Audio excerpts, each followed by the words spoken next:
예, 다시 한번 오늘 이 아침에도 하나님께서 예비하신 은혜가 우리 귀한 성도님들에게 풍성히 임하는 그런 복이 있기를 소망합니다. 2년 전에 이제 분립 개척을 준비하는 그때였습니다. 제가 분당 우리 교회 25교구 목사로 섬기면서 성도님들과 함께 기도하면서 분립을 준비할 때였는데요. 그때 분당 우리 교회 특세가 있었어요. 그때만 해도 코로나가 아직 좀 엄혹하고 상당히 이렇게 유행하던 시기여가지고 본당에 이렇게 꽉 들어 앉지를 못했습니다. 성도님들도 이렇게 이격해서 앉아야 됐고, 심지어 분당 우리 교회 그 교구를 나누어 가지고 월요일에는 몇몇 교구가 나오고 화요일에는 또 몇몇 교구가 나오고, 그래서 매일 갈 수도 없었어요. 참 우리가 그런 시간을 지내왔습니다. 그때 제가 섬겼던 25교구가 토요일이었어요. 토요일에 정말로 한 주 내내 온라인으로만 참여하시다가 사모하는 마음을 가지고 이제 현장에 성도님들이 오셨죠. 근데 그때 이제 저희 아내도 하루 딱 참여를 했었거든요. 나중에 보니까 이렇게 지금도 그 사진으로 또 수고하시는 봉사자가 계신데, 분당 우리 교회도 이제 매일 특세 때 이제 사진을 찍어가지고 올립니다.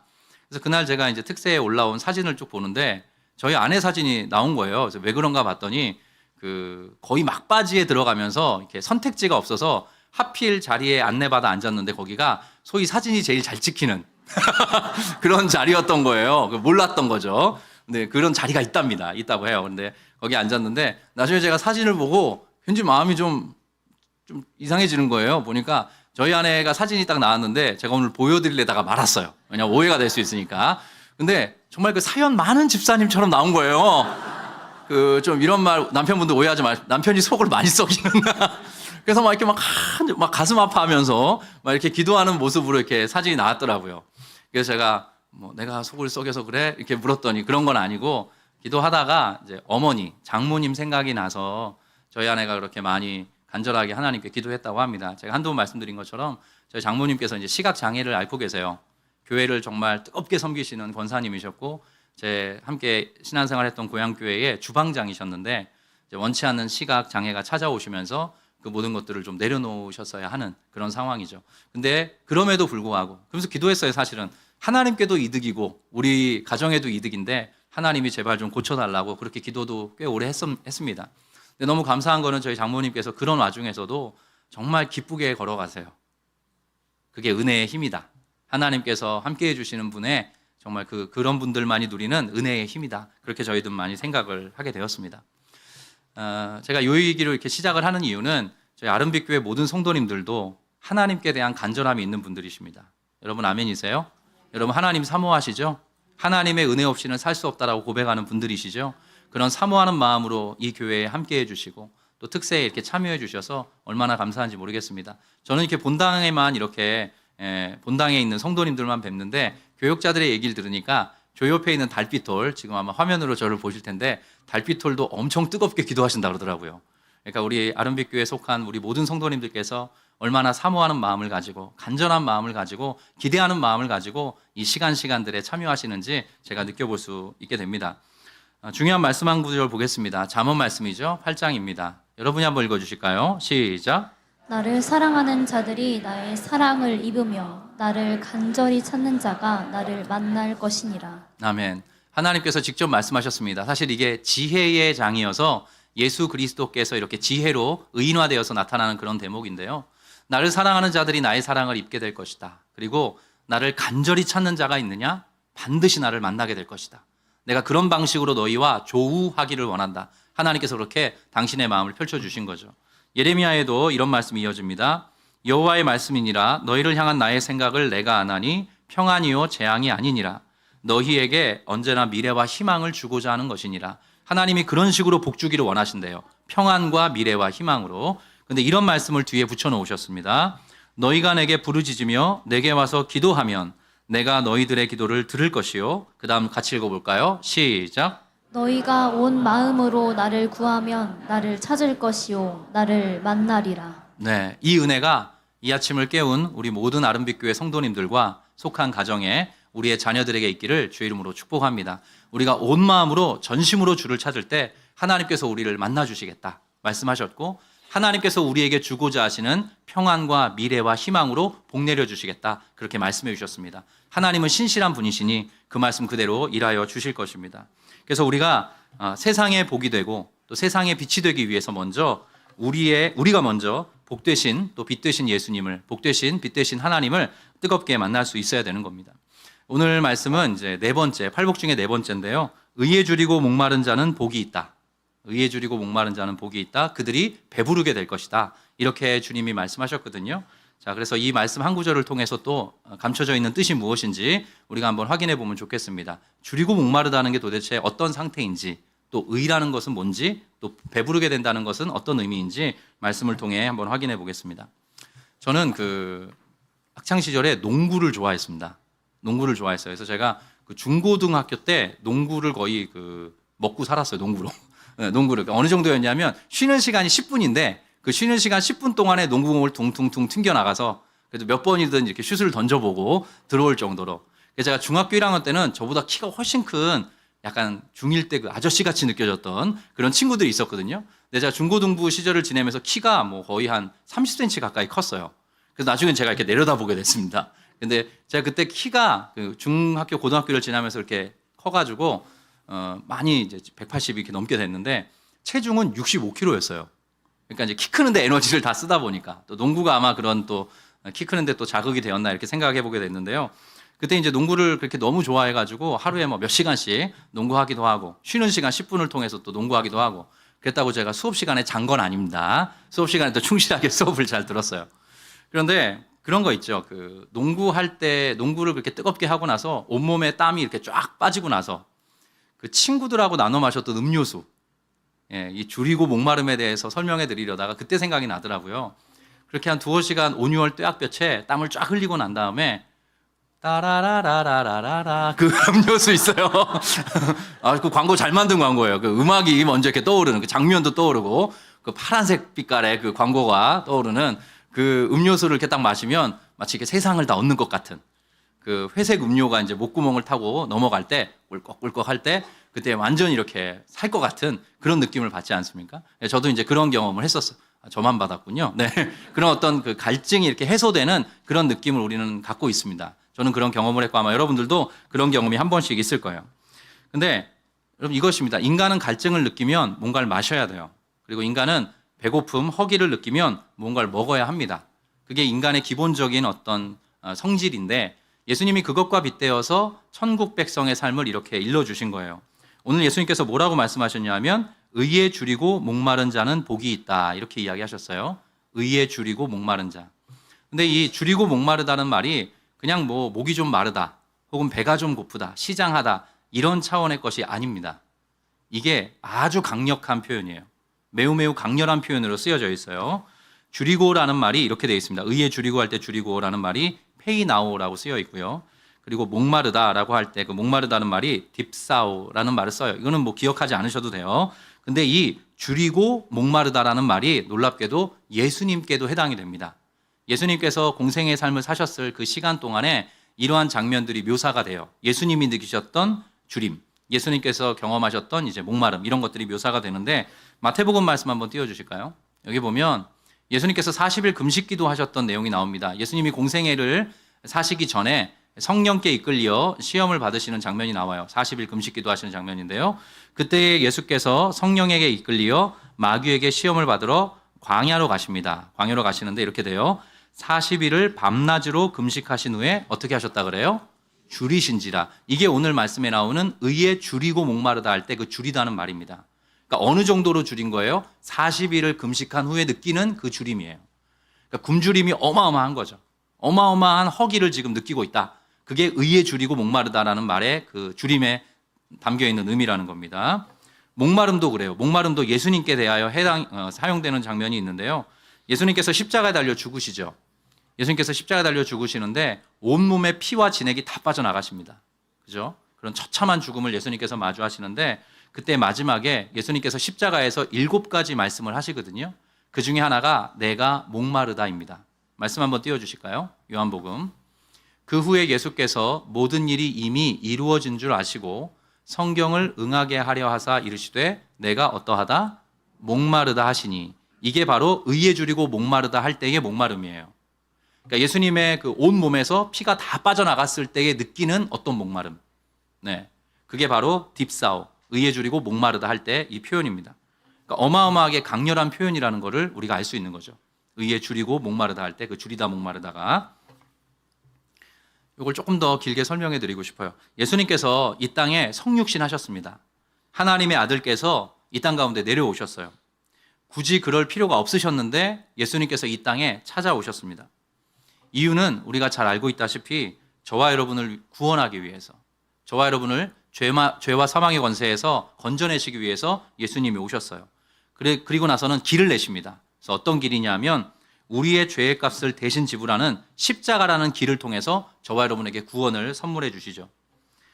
근데 또 하나 중요한 건 이것입니다. 오늘 방금 우리가 살펴봤던 말씀에서 확인하는 것처럼 우리 예수님께서 하늘 아들 하나님이신 예수 그리스도께서는 우리의 모든 연약함, 우리가 인생 속에서 경험하는 가장 극한의 고통을 모두 다 경험한 분이시다. 성경은 그것을 이렇게 알려주고 있는 거예요. 그래서 예수님이야말로 우리를 완전히, 온전히 공감해 주실 수 있는 그런 분으로 성경이 묘사하고 있습니다. 이것이 우리에게 얼마나 큰 위로가 되는지 우리 한 분 한 분 한번 깊이 생각해 보시면 좋겠어요. 우리가 인생 속에서 때로 극한의 굶주림을 느낍니다. 이건 육신의 배고픔을 넘어서는 굶주림이죠. 영적으로 우리의 삶이 너무나 팍팍하고 너무나 여러 가지가 어려워서 우리가 굶주림을 느끼게 됩니다. 때때로 타는 듯한 목마름을 경험하면서 우리가 인생의 걸음을 걷게도 돼요. 그리고 원치 않는 질서가 찾아와서 입과 혀가 목구멍이 쩍쩍 갈라지는 것 같은 그런 영혼의 깊은 밤을 보낼 때도 있습니다. 그리고 마음이 그야말로 새까맣게 타들어가는 그런 사람으로 인한, 상황으로 인한, 때로 물질로 인한, 또 건강으로 인한 큰 고난을 겪기도 합니다. 근데 성경이 뭘 우리에게 알려주냐 하면 그 모든 것들을 예수님이 이미 경험하셨다는 거예요. 예수님께서 우리 인간이 경험하는 극한의 고통, 우리 인간이 경험하는 극한의 주림과 목마름을 예수님께서 이미 모두 다 경험하셨다. 그렇게 성경이 일러주고 있어요. 그래서 우리 성도님들께 다시 한번 이렇게 부탁드리고 싶습니다. 여러분, 사람은 심지어 부부라고 할지라도 우리 한 사람 한 사람이 경험하는 그 고통을 모두 다 공감할 수는 없습니다. 근데 예수님은 그것을 헤아리시고 예수께서는 그 모든 것들을 다 공감하시고 심지어 우리를 위로하시고 우리를 치유해 줄 수 있는 그런 분이세요. 그러니까 여러분, 어떤 목마름이 있으시든지 어떤 굶주림이 있으시든지 어떤 허기가 있으시든지 어떤 고통이 있으시든지 그것 가지고 예수께 나아가십시오. 예수님이 그 모든 것들을 다 헤아려 주시고 공감해 주실 것입니다. 예수만이 주실 수 있는 진정한 위로, 탁월한 위로를 우리 한 사람 한 사람에게 선사해 주실 거예요. 그래서 히브리서 말씀을 한번 읽어보겠습니다. 우리에게 있는 대제사장은, 유명한 말씀이죠. 대제사장은 예수님을 이야기합니다. 우리에게 있는 대제사장은 우리의 모든 연약함을 동정하지 못하시리가 아니다. 이 이중부정입니다. 나는 너를 사랑하지 않는 게 아니야. 그런 뜻이에요. 그러니까 이중부정, 강한 긍정을 표현한 거예요. 우리의 모든 연약함을 동정하지 못하실 분이 아니다 라고 돼 있어요. 모든 일에 우리와 똑같이 시험을 받으신 이로되 죄는 없으시니라, 이렇게 표현하고 있습니다. 여기 동정하다라는 말이 어떤 의미냐면요, 그와 함께 똑같은 방식으로 고난을 당한다는 뜻이에요. 그와 함께 똑같은 방식으로 고통을 느끼다라는 뜻이에요. 그러니까 우리가 경험하는 모든 고통, 우리가 경험하는 모든 고난, 우리가 인생 속에서 때로 마주하게 되는 타는 목마름을 예수께서는 모두 다 헤아릴 수 있는 분이시다. 그렇게 성경이 이야기해 주고 있어요. 그래서 히브리서 기자는 그 다음 절에서 이렇게 이야기합니다. 여러분 읽어주실까요? 시작. 그러므로 우리는 긍휼하심을 받고 때를 따라 돕는 은혜를 얻기 위하여 은혜의 보좌 앞에 담대히 나아갈 것이니라. 이거 한 길밖에 없다는 거죠. 우리 모든 성도들은 이 한 길을 추구합니다. 긍휼하심을 받고 때를 따라 돕는 그 하나님의 은혜를 얻기 위하여 은혜의 보좌 앞에 담대히 나아갈 것이라. 우리를 헤아리시고 우리의 모든 것들을 공감해 주시는 예수 그리스도 앞으로 나아갈 것이다. 성도가 그렇게 살아가야 한다. 그때에 예수께서 주시는, 우리 하나님께서 선사해 주시는 특별한 위로, 그리고 탁월한 위로를 우리 모든 성도들이 경험하게 될 것이다. 그렇게 일러주고 있습니다. 찬송가 중에 이런 찬송이 있어요. 그 4절 가사인데요. 너 예수께 조용히 나가, 그 찬송 아실 텐데 그 4절이 이렇게 되어 있습니다. 너 주님과 사귀어 살면 새 생명이 넘치리라. 주 예수를 찾는 이 앞에 참 밝은 빛 비추어라. 함께 주 예수께, 주 예수께 조용히 나가 내 마음을 쏟아놓으라. 늘은 미리 보시는 주님 그 은혜를 베푸시리. 예수님께서 여러분을 헤아려 주실 것입니다. 예수님께서 여러분의 목마름, 여러분의 허기, 여러분의 그 모든 갈증으로부터 여러분을 자유케 하는 그 은혜를 반드시 베풀어 주실 거예요. 다른 어떤 것에 해법이 있지 않습니다. 예수께 해법이 있습니다. 예수를 더욱더 강하게 붙드시는, 예수를 더욱더 사모하시는 우리 모든 성도들 되시기를 주의 이름으로 축복합니다. 예수님께서 이렇게 목마르고 또 줄인 상태에 대해서 이렇게 설명해 주셨는데요. 근데 뭐에 대해서 목마르고 줄이라고 하셨냐 하면 의에 대해서, 의에 줄이고 목마른 자가 복이 있다라고 말씀하셨어요. 그래서 의에 대해서 우리가 꼭 짚고 넘어가야 됩니다. 근데 이 의라는 게 그 성경 전체에 펼쳐져 있는 어떤 중요한 사상이고 단어는 한 글자지만 이게 어마어마한 내용을 담고 있어요. 그래서 시간이 많이 필요합니다. 많이. 네, 출근하셔야 되잖아요. 출근하셔야 되니까 제가 짧게, 저 사람 맨날 짧게 한다더라. 네, 짧게 잘 축약해 보겠습니다. 제가 지금 아무튼 어제 고심을 많이 했어요. 근데 아무튼 의라는 거에 대해서 한 번쯤은 일러드려야 되는데 이게 성경 전체에 어떻게 펼쳐져 있는지를 오늘 말씀해 드리려고 해요. 헬라어로 우리 마태복음에 보면 헬라어로 기록되어 있는데 한번 따라해 보겠습니다. 잠도 깰 겸 디카이오 슈네. 디카이오 시네. 예, 뭐 근데 기억해 보실 만한 단어예요. 왜냐하면 너무 중요하기 때문에 그래요. 디카이오 슈네라는 말을 쓰는데요. 히브리어로는 ጼ데크라고 표현을 하고 있습니다. 근데 이게 신구약 성경에 매우 중요한 사상을 담고 있어요. 근데 이게 의라는 말인데요. 기본적으로 의롭다라는 뜻입니다. 의롭다 혹은 흠이 없다. 그리고 하나님께서 받으실 만한 자격이 되다 이런 뜻입니다. 의롭다, 흠이 없다, 하나님께서 받으실 만한 자격이 되다. 그걸 의라고 이야기를 해요. 근데 이거 조금 더 넓혀보면 이렇습니다. 하나님께서 이 세상을 다 지으셨어요. 하나님의 창조 질서, 하나님의 창조 섭리를 생각해 볼 때 하나님이 보시기에 합당하고 적절하며 옳은 것, 그걸 의라고 이야기합니다. 창조 질서 전체를 놓고 봤을 때도 하나님이 보시기에 하나님의 관점에서 합당하고 적절하며 옳은 거를 이제 의라고 이야기를 해요. 이게 성경에 어떻게 쓰이는지 좀 보겠습니다. 제가 자막을 부탁드렸는데요. 구약의 용례에서는 먼저 첫 번째 이런 의미입니다. 하나님의 율법에 부합한 상태를 의라 그래요. 자, 하나님의 율법 혹은 하나님의 말씀에 부합한 상태가 되었을 때 그 사람을 혹은 그 존재를 의롭다, 의다 이렇게 이야기를 합니다. 구약에 보면 여러분 잘 아시는 십계명이 나옵니다. 십계명이 대단히 중요하기 때문에 우리가 성경책에도 십계명이 이렇게 들어있어요. 앞뒤 페이지에 보면. 근데 그 십계명에 보면 하나님의 뜻, 하나님의 마음이 거기에 들어있습니다. 위로는 하나님을 잘 섬기라고 이야기를 해요. 그렇죠? 하나님에 대한 계명이 앞부분에 나오고 그리고 나머지 내 부모를 공경하라부터는 이제 사람 관계에 대한 수평적인 관계에 대한 이야기가 나옵니다. 그러니까 위로는 하나님을 섬기고 사랑하면서 또 옆으로는 무사람을 사랑하고 존중하면서 살기를 바라셔서 하나님께서 십계명이라는 율법을 허락해 주신 것입니다. 그게 핵심입니다. 골자라고 해야 될까요? 척추라고 할 수 있습니다. 근데 이걸 조금 더 확장해 보면 그게 모세오경이 돼요. 그게 하나님의 율법입니다. 그러니까 하나님께서 이 모세오경 전체에 보면 이렇게 하라 혹은 이렇게 하지 말라는 계명을 계속 주세요. 그래서 그게 아주 세세한 항목으로 나와서 학자들이 이제 연구를 해보니까 그게 뭐 613개 정도 되더라. 그런 이야기가 있습니다. 그러니까 이제 헌법이 있으면 그 아래 조금 더 세부적인 법률이 있고 또 각종 시행령들이 있지 않습니까? 법의 체계가 이제 그렇게 되는 것처럼 헌법이 있고 그게 만약 10계명이라고 하면 그 아래 이제 법률이 있고 또 여러 가지 시행세칙들이 있는 것처럼 그런 식으로 하나님의 계명도 구성이 되어 있는 거예요. 10계명이 핵심이고 그 아래 여러 가지 세부적인 조항들이 있는 겁니다. 근데 무엇을 하라라는 말이 248개고 이건 적지 않으셔도 돼요. 248개고 무엇은 하지 말라 이렇게 부정하는 명령이 365개래요. 우리 1년을 상징하는 날수처럼 365개에 하지 말라라는 말이 있고 무엇 하라는 말이 248개. 그래서 합쳐서 613개의 율법군을 이루는 겁니다. 그게 모세오경에 그렇게 나오는데요. 근데 조금 더 확장하면 하나님의 율법이라는 건요. 구약 성경 전체를 이야기하기도 해요. 하나님의 말씀 전체. 거기에 하나님의 뜻, 하나님의 마음이 들어 있습니다. 그리고 심지어 인간의 역사도 그 사이사이에 들어있어요. 그래서 인간의 스토리 속에 또 하나님께서 어떤 마음과 어떤 뜻과 또 어떤 소망을 이렇게 담아내시는지 우리가 그 하나님의 말씀을 통해서 확인하게 되는 거죠.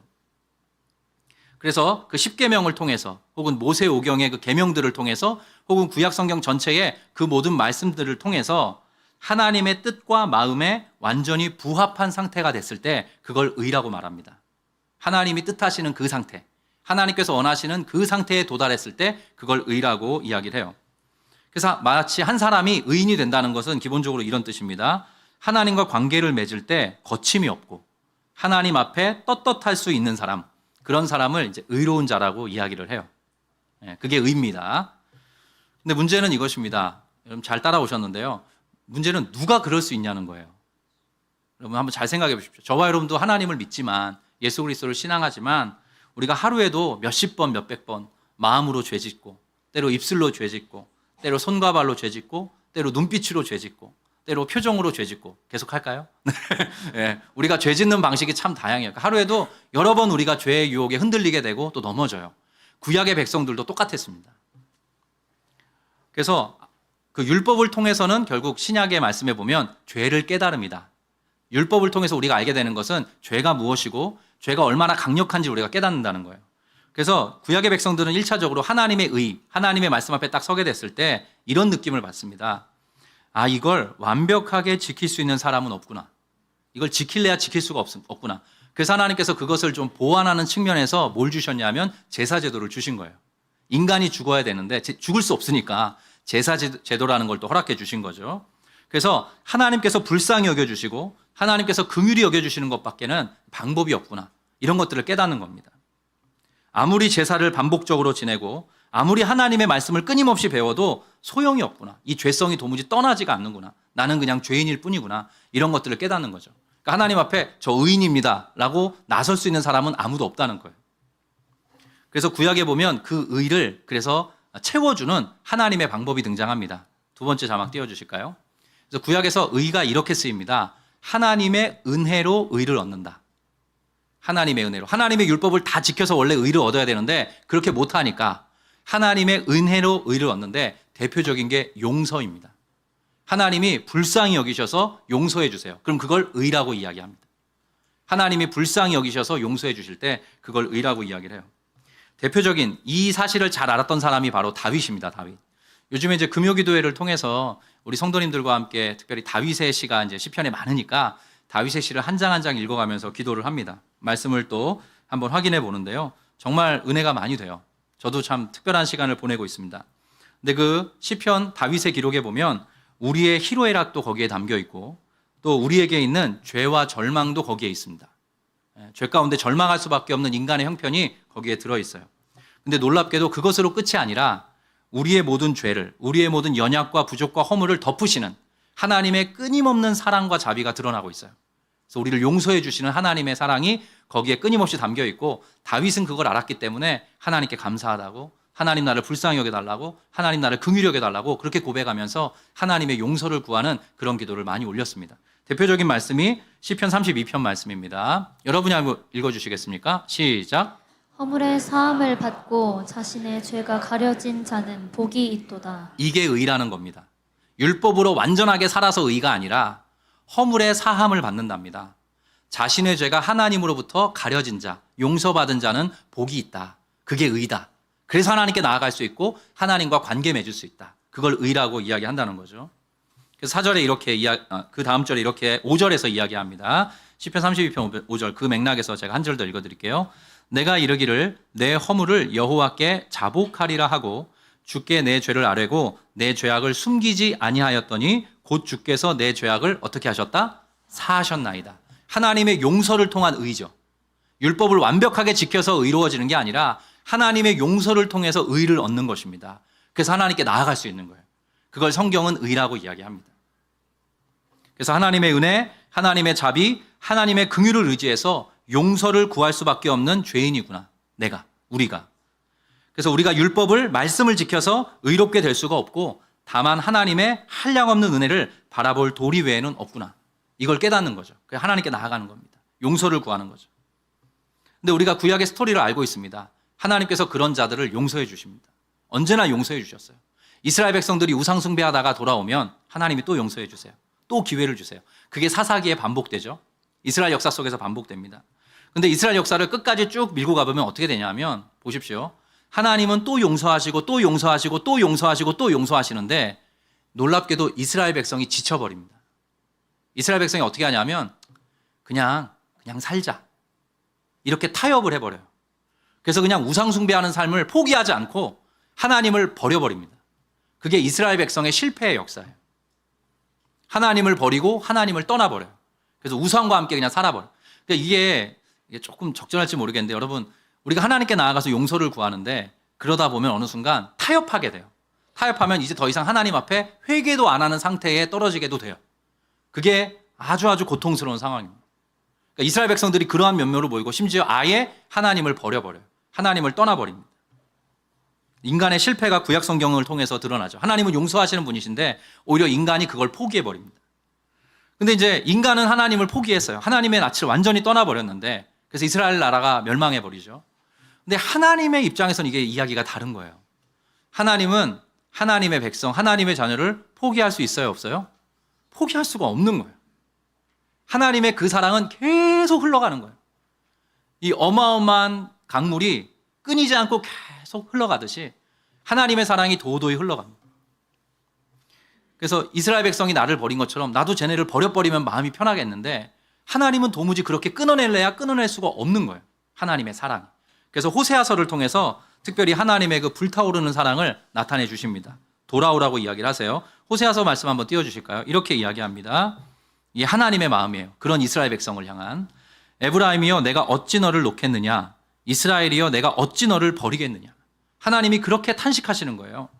내가 어찌 너를 아드마같이 놓겠느냐. 어찌 너를 스보임같이 두겠느냐. 이 아드마와 스보임은 멸망한 성읍입니다. 그런 멸망당한 성읍과 같이 내가 너를 포기할 수가 없다. 내가 너를 버릴 수는 없다. 네가 나를 버려도 나는 너를 버릴 수가 없어. 네가 나를 끊어버려도 나는 너를 끊어낼 수가 없어. 그게 내 마음이다. 그러면서 이렇게 이야기하십니다. 내 마음이 내 속에서 돌이키어 나의 긍휼이 온전히 불붙는 듯 하도다. 하나님의 마음에 불이 붙었다는 거예요. 너희를 향한 긍휼이 완전히 내 마음에 불이 붙었다는 거예요. 그러면서 이렇게 선포하십니다. 내가 나의 맹렬한 진노를 나타내지 아니하며 내가 다시는 에브라임을 멸하지 아니하리니 내가 더 이상 심판하지 않을 것이다. 그러면서 이렇게 말씀하세요. 이는 내가 하나님이요 사람이 아님이라. 내가 너를 이렇게까지 사랑할 수 있는 건 내가 사람이 아니라 하나님이기 때문이다. 너를 포기할 수가 없어. 너는 나를 버려도, 너는 나를 떠나도, 너는 나에게 등을 돌려도 나는 그럴 수가 없어. 내가 하나님이기 때문이야. 내가 한번 너희를 사랑하기로 했기 때문에 그걸 지켜나갈 거야. 이렇게 이야기하시는 거예요. 내 가운데 있는 거룩한 이니 진노함으로 내게 임하지 아니하리라. 하나님 이렇게 하나님의 마음을 보여주셨어요. 이게 구약 성경에서 나타나는 하나님의 사랑입니다. 그래서 어떻게 하시느냐? 의가 있어야 하나님과 관계를 맺을 수 있어요. 의가 있어야. 율법을 완벽하게 지키던가. 근데 그건 안 되니까 하나님이 좀 회개할 때, 자복할 때 용서해 주시거나 해서 하나님과 하나님의 백성이 관계를 맺고 살아가야 되는데 이스라엘 백성이 완전히 포기해 버리니까. 근데 하나님은 이걸 끊어낼 수가 없으니까 어떻게 하시냐? 놀랍게도 하나님께서 친히 의를 준비하십니다. 하나님께서 친히 내가 의를 가지고 갈게. 이렇게 이야기를 하세요. 제 인생을 바꾸어놓은 말씀입니다. 호세아서 2장에 보면 이런 말씀이 나와요. 내가 내게 장가들어 영원히 살되 공의와 정의와 은총과 긍휼이 여김으로 내게 장가들며 진실함으로 내게 장가들리니 내가 여호와를 알리라. 이렇게 말씀하셨어요. 앞으로 넘겨주실까요? 제가 이거 한두 번 말씀드렸던 대목인데요. 여기 보면 이게 하나님과 우리 사이의 관계를 부부관계로 묘사하는 거예요. 근데 너 나한테 시집 와라라고 말씀하시는 게 아니라 내가 너에게 장가 들 거다라고 말씀하시는 거예요. 주도권이 하나님께 있다는 거예요. 그러니까 하나님이 이걸 포기하지 않겠다는 거예요. 그리고 이 결혼 관계를 유지할 수 있는 모든 자원, 근거, 토대 그런 모든 것들을 내가 가지고 갈 거다라고 이야기하시는 거예요. 내가 너에게 장가 들어서 영원히 살 거다. 나 이거 포기할 마음이 없다.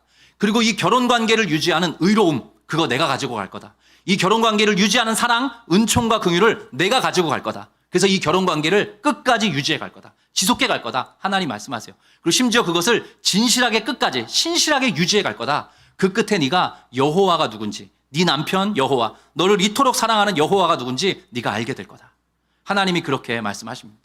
이게 바로 하나님의 사랑이에요. 그래서 다시 말씀드리지만 이 결혼 관계는 이미 파탄난 것입니다. 이스라엘 백성이 떠나버렸어요. 남편을 떠나서 우상과 짝하여 살고 있습니다. 결혼 관계는 이미 무효화되었어요. 근데 하나님 입장에서 포기할 수가 없으니까 그 이스라엘 백성을 다시 데려와야 되는 거예요. 그래서 호세아서에 보면 값을 지불하고 사옵니다. 근데 그 값을 지불하고 사오는데 이게 놀랍게도 예수 그리스도의 그림이에요.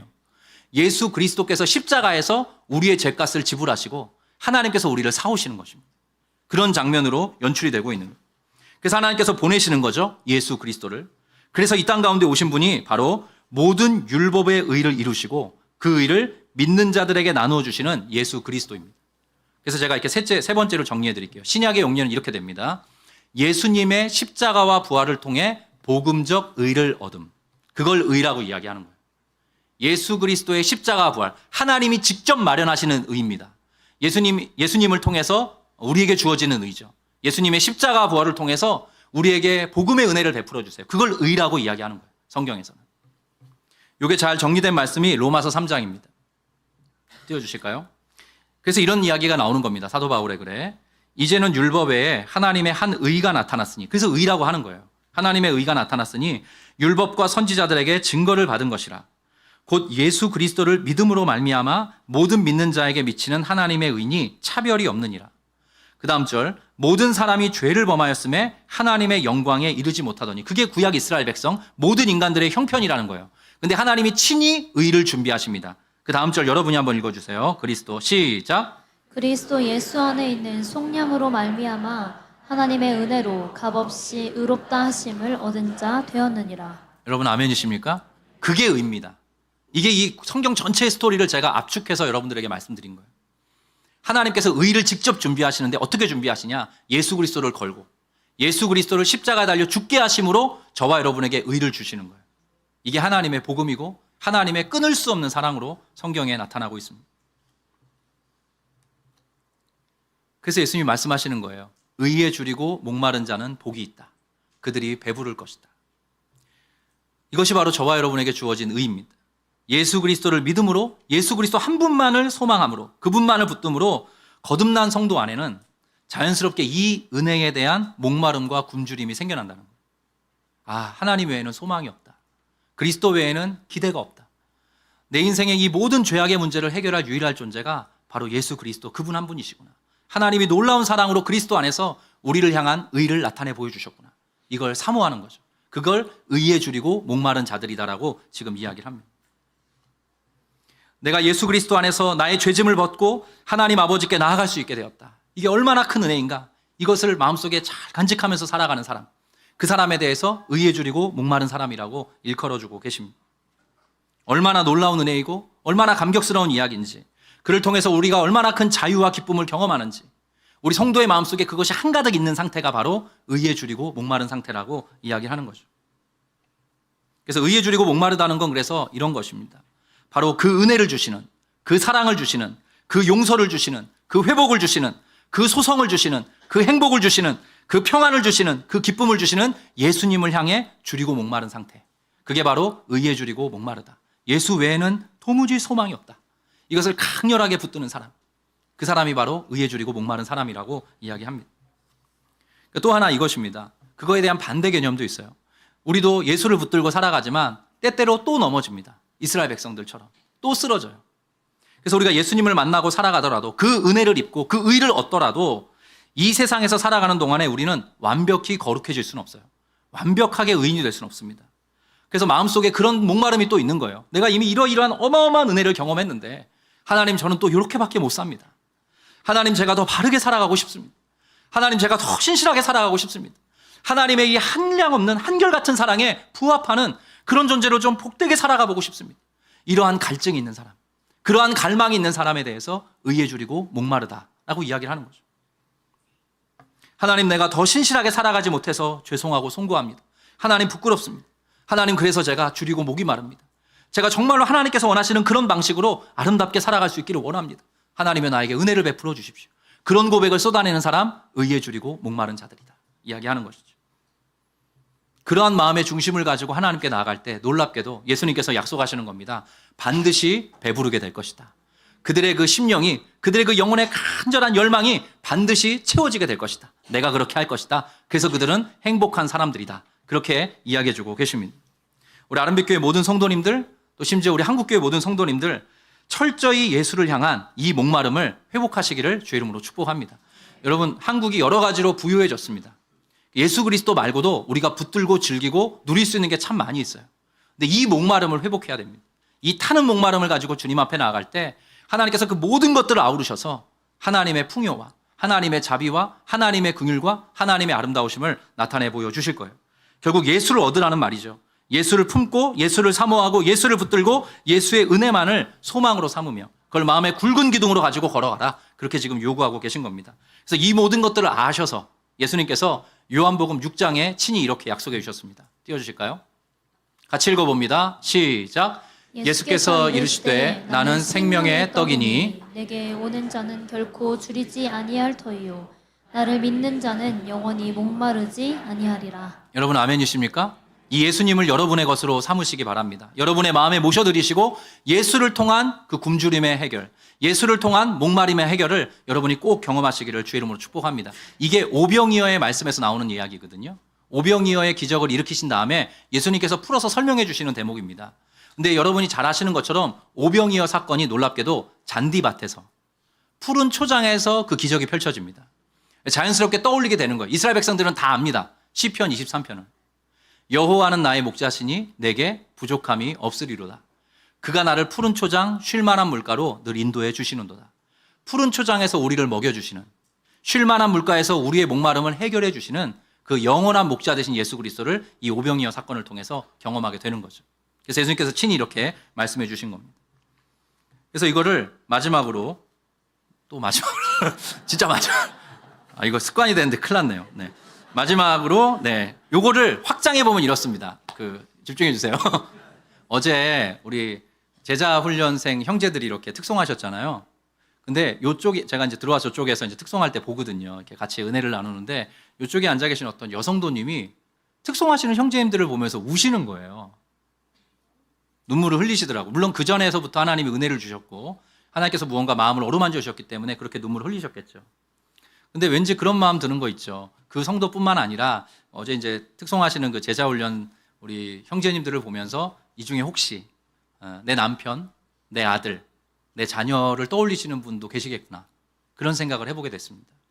여러분, 그래서 이 의에 줄이고 목마르다는 거는 그 개념이 확장됩니다. 마지막으로 설명해 드릴게요. 이렇게 됩니다. 나 자신이 하나님과 관계없이 그리스도의 은혜 없이 살아왔다. 그래서 천방지축, 천둥벌거숭이로 죄를 먹고 마시면서 살아왔다. 그런데 내가 그리스도를 통한 의를 경험했다. 그로 인한 행복과 만족과 자유와 기쁨이 내 삶 속에 흘러들어오게 되었다. 내 주변의 사람들을 이제 보게 되는 거죠. 자연스럽게. 내 주변의 사람과 우리가 살아가고 있는 이 세상을 볼 때 그들에게 그리고 이 세상에 예수 그리스도가 필요하다. 예수 그리스도가 정말로 필요하다. 내 남편이, 내 아내가, 내 자녀가, 내 부모가 우리가 인생 속에서 살아가는 그 누군가가 예수를 만나야 할 텐데 그리고 우리가 살아가는 이 세상이 여러 가지로 엉켜있고 여러 가지로 모순덩어리고 죄와 악이 득세하고 있는데 예수 그리스도의 통치와 예수 그리스도의 사랑과 예수 그리스도의 꿈과 예수 그리스도를 통한 하나님의 계획이 그 하나님의 아름다운 놀라운 그 소망이 이 세상 가운데 두루 편만하게 펼쳐져야 하는데 그것이 이루어지기를 원한다. 그런 방식으로 살아가는 사람. 그게 바로 의에 줄이고 목마른 사람입니다. 나 자신으로부터 이게 확장되는 거죠. 사회 정의의 측면도 마찬가지입니다, 여러분. 소위 사회운동, 제가 그분들을 정죄할 마음이 있어서 하는 건 아닙니다. 그러나 보십시오. 사회 정의, 사회 계획을 외치는 분들이 있어요. 근데 그분들은 대부분 자기의 세계관을 가지고 이야기하는 것입니다. 심지어 그 속에는 분노가 있어요. 억울함이 있습니다. 감정과 모든 것들이 엉켜 있어서 강력한 목소리, 아픈 목소리들을 펼쳐내요. 근데 그리스도의 사람들도 사회 정의에 대해서 이야기할 수 있습니다. 바로 이런 차원에서. 제가 의에 대해서 말씀드렸죠. 하나님의 창조 섭리를 볼 때, 창조 섭리를 통해 볼 때 하나님께서 이 세상 모든 것들을 지으셨어요. 그리고 보시기에 심히 좋았다라고 말씀하셨어요. 근데 그것과 너무 반비례하게 이 세상에 얼마나 많은 것들이 꼬여 있는지를 헤아리는 거죠. 그래서 하나님의 통치가, 하나님의 사랑이, 그리스도의 은혜와 그리스도께서 꿈꾸시는 정의로운 삶이 이 세상 가운데 가득하기를 바라는 마음, 그게 바로 의에 줄이고 목마른 자들의 마음이라는 거예요. 그런 방식으로 살아갈 때, 그런 방식으로 자신의 인생을 살고 그런 방식으로 내 가정을 섬기고 그런 방식으로 하나님께서 위치시키신 그 자리에서 의에 줄이고 목마른 자로 살아가게 될 때 그들이 반드시 배부름을 경험하게 될 것이다. 내가 반드시 그를 도와줄 것이다. 내가 반드시 그에게 나타나 선한 목자로서 그에게 역할해주고 기여해 줄 것이다. 그게 바로 예수 그리스도의 약속이고 보장입니다. 그래서 우리 사는 세상과 다른 이들의 인생에 대해서까지 관심을 기울이며 기도하면서 맡겨진 책임을 다하면서 살아가게 되는 사람, 그게 바로 의에 줄이고 목마른 자의 삶입니다. 그러한 자들이 바로 팔복의 은혜를 누리는 예수를 닮아가는, 예수를 따라가는 그런 자의 모습이다. 성경이 이렇게 일러주고 있어요. 마지막 오늘 결론 말씀 5장 에베소서 말씀 읽어보겠습니다. 현대인의 성경으로 제가 가져왔습니다. 제가 첫 절은 읽고 그 다음 절은 같이 읽겠습니다. 시작. 여러분이 전에는 어둠 속에 살았으나 이제는 주님을 믿고 빛 가운데 살고 있으니 빛의 자녀답게 살아야 합니다. 그 다음 절. 빛의 생활은 선하고 의롭고 진실하게 사는 것입니다. 주께서 사랑하신 아름빛교회 성도 여러분, 의에 줄이고 목마른 자로 걸어가시기를 축복합니다. 여러분 반드시 배부르게 될 것이고 여러분의 인생의 그 영역만큼이나 하나님의 나라가 한 뼘 확장되게 될 것입니다. 그 은혜의 주인공 되시기를 주의 이름으로 축복합니다. 오늘 함께 일어나셔서 우리 찬송가 한 장 같이 부르면 좋겠습니다. 목마른 내 영혼이라는 찬양인데요. 예전에 부흥회 때 참 많이 불렀던 찬양인데 같이 한번 뜨겁게 부르고 기도하기를 원합니다.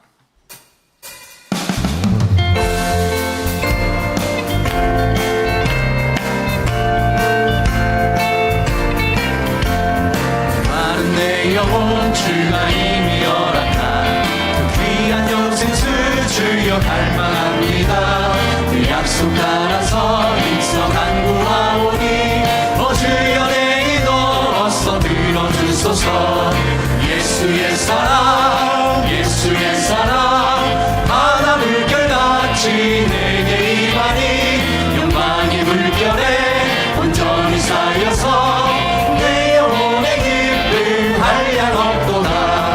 은비 내려주시며 은혜의 저물은 건너편에 떠올라 귀한 기도가 내게 밝게 보이니 나 힘을 다하여 줄게. 예수의 사랑 예수의 사랑 예수의 사랑 바다 물결같이 내게 임하니 영광의 물결에 온전히 쌓여서 내 영혼의 은혜의 손앞이 은혜의 손앞이 지금은 쫓기며 구원의 큰 강물 흘러 차고 넘쳐서 내 주한 모든 죄 모두 씻어버리니 나 지금 은혜를 충만한 아멘.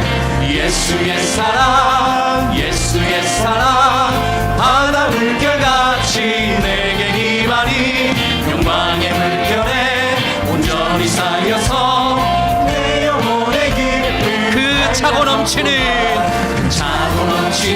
주의 은혜의 물결 힘차게 밀려와 내게 만족합니다. 오 할렐루야로 주를 찬송하오니 내 마음의 기쁨이 항상 충만합니다.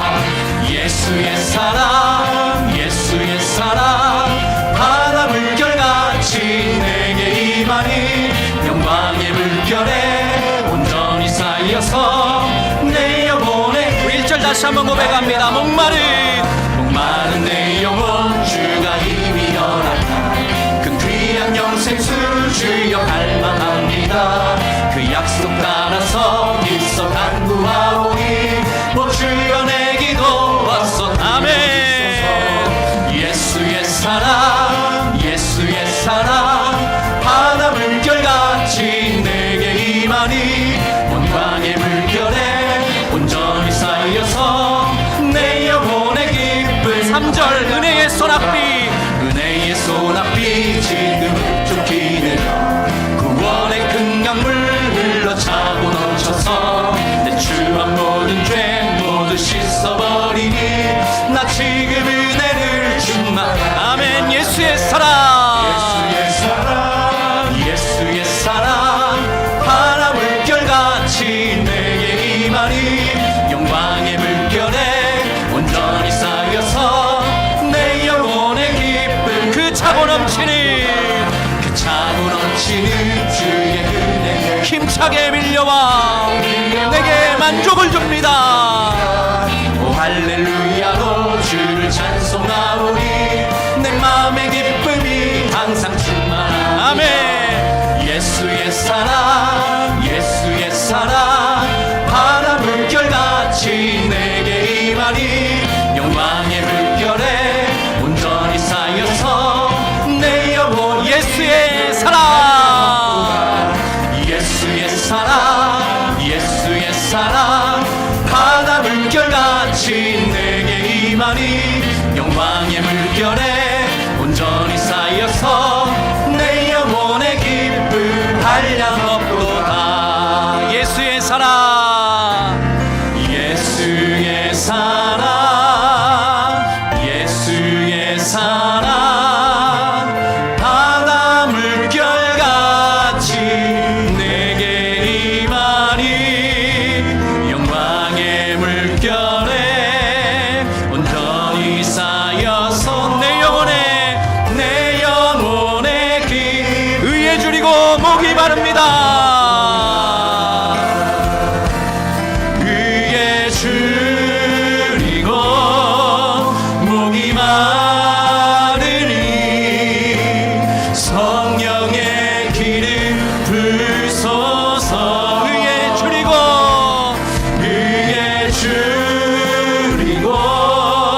목이 마르니 내 잔을 채워주소서. 우리 절입니다. 마음이 상한 자를 고치시는 주님 하늘의 아버지 날 주관하소서. 주의 길로 인도하사 자유케 하소서. 새 일을 행하사 부흥케 하소서. 의에 줄이고 목이 마르니 성령의 기름 부으소서. 의에 줄이고 목이 마르니 내 잔을 채워. 사모하는 마음으로 고백합니다. 성령으로 채우사. 주님 보게 하소서. 주님의 임재 속에 그 놀라운 은혜를 알게 하소서. 아멘. 주 뜻대로 살아가니 세상 끝날 나를 빚으시고 새날 열어주소서. 우리 오른손 들고 고백합니다. 의에 줄이고 목이 마르니 성령의 기름 부으소서. 의에 줄이고 목이 마르니 내 잔을 우리 한 번만 더 마음 담아 고백합니다. 의에 줄이고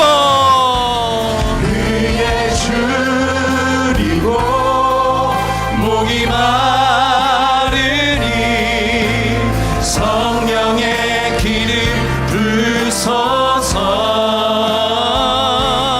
의에 줄이고 목이 마르니 내 잔을 채워주소서. 우리 말씀 붙들고 한번 기도하기 원합니다. 하나님, 내가 의에 줄이고 목마른 자로 살아가기 원합니다. 나에겐 예수가 필요합니다. 하나님이 나타내 주신 그 의 예수 그리스도가 유일한 소망입니다. 예수를 붙들고 더욱 아름답게, 더욱더 복되게, 더욱더 건실하게 예수의 사람으로 살아갈 수 있도록 주의 성령이시여 나를 빚어주시고 나를 새롭게 하여 주시옵소서. 주여 한번 외치고 함께 통성으로 기도하겠습니다. 주여. 하나님 아버지, 은혜와 사랑이 감사합니다. 오늘 이 새벽에 하나님의 의에 대해서 배웠습니다. 하나님의 의에 줄이고 목마른 자는 복이 있다 하셨습니다. 우리를 하나님 앞으로 인도하기 위해서 예수 그리스도께서 우리의 의가 되어 주셨습니다. 예수 그리스도를 통한 충만함, 예수 그리스도